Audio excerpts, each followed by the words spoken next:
Hello everyone, my name is Alex Miller and I'm here to talk to you about capital punishment. Now, we can all agree that when one person on their own free will takes another life from someone, that there's a certain imbalance of life, that some sort of justice be performed, and all governments recognize that murderers must be punished when it is an unjustifiable murder.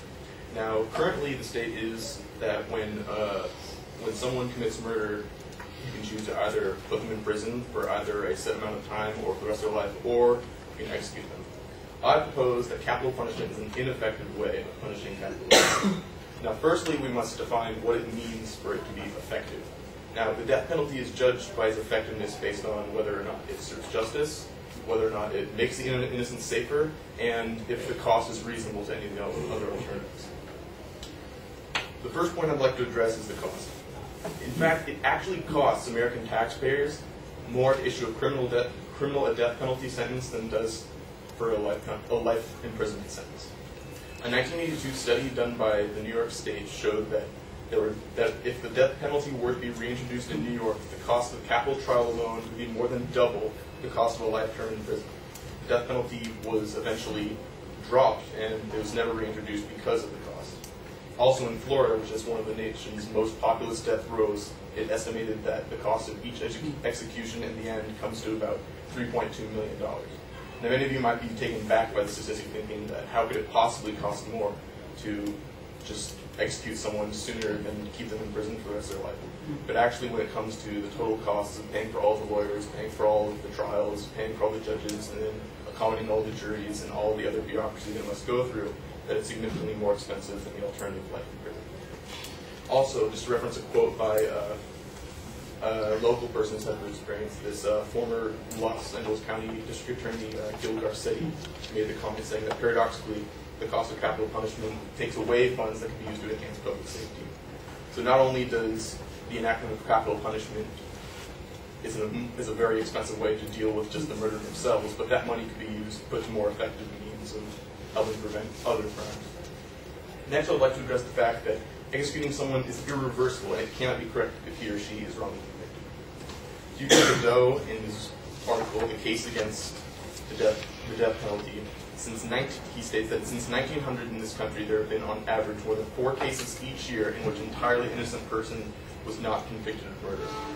This statistic shows that it's not an infrequent occurrence for people to be wrongly executed. And then also on top of that, 130 inmates sentenced to death in the U.S. have been exonerated since 1973, meaning that recently this number has gone up. Also, the average death row inmate is on death row for 9 years. All of these are referenced by the same article. Now, many of these people who are exonerated after, say, an average, say, under 9 years, they're given some compensation, but the idea that you're taking away the life for someone that you think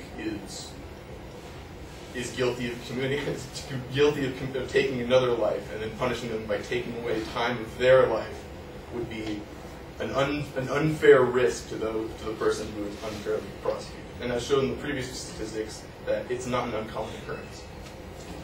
Thirdly, I'd like to address the fact that the death penalty is not an effective deterrent against committing crimes. It does not help keep people safer. David Von Drehl of Miami Herald stated that only a small proportion of first-degree murderers are sentenced to death, and even fewer are executed. Although death sentences since 1980 have increased in number to about 250 per year, it's still only about 1% of all homicides known to the police.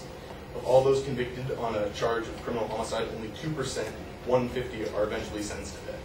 This pretty much shows that the issuing of capital punishment is almost arbitrary, or if it's not arbitrary, it's directed towards a certain group, showing that if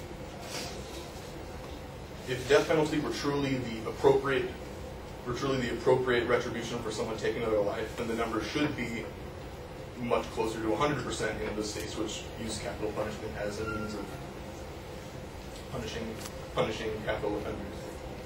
Also, death penalty states as a group do not have lower rates of criminal homicide than non-death penalty states.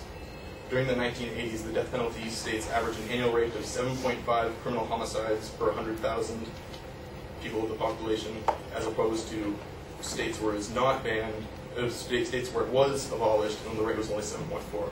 Now, comparing 7.5 to 7.4, it's a paltry difference, and actually shows that there's really no statistical backing to show that capital punishment helps deter people from committing crimes. Also, another thing that's not addressed by this is the fact that the alternative, a life imprisonment sentence, achieves the same thing as removing them from existence. Since they're going to be in prison all their life, society does not need to worry about them being around.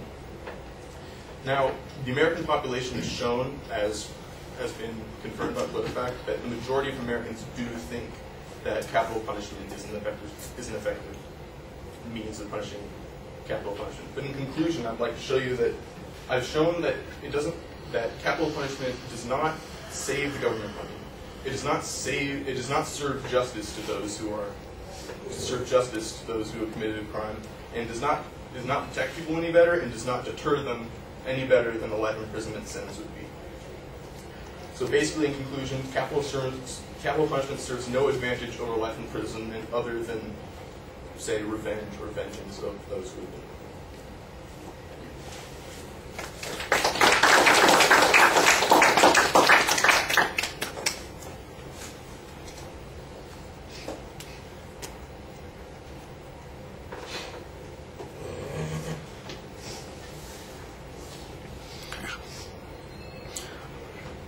All right, the claim's very clearly stated. There's a good preview of what the supporting points are going to be. I like the definition that you had, establishing effectiveness as a standard and how you're going to measure effectiveness. I thought that worked pretty well. Your internal signposting is fine, so it's clear where you are throughout the speech. I thought you had pretty good evidence on the cost issue. Some of it could use a little bit more citation, but that seemed to be where the evidence was most clearly related to your supporting point. The issue of innocent people being executed, I think that you've potentially got a claim of fact here, but it turns into a claim of value because you talk about how it's an unfair risk, and that just sounds to me like it's on its face a value claim and can't really be used to justify the factual claim. So I think you need to argue, for instance, that the risk of executing innocent people is exceptionally high. Make the claim that way, and then we don't get involved in quite as much of that value plea as you have. There was some data on exonerations. I think you need to demonstrate that exonerations mean that the person was not in fact guilty, rather as opposed to legal issues. And I didn't really hear, there was a quote from Bedeau, I didn't really hear what the estimate was about the number of people that he believes are who have been executed that were innocent. I just had conviction numbers, and there's a difference between conviction and execution, and so we need some better data on that. On the state-by-state comparison, you do an okay job on that. Again, source citations on that could be a little bit stronger. The argument about it being arbitrary, I think you're getting into another value claim on that particular point also. All right, thank you.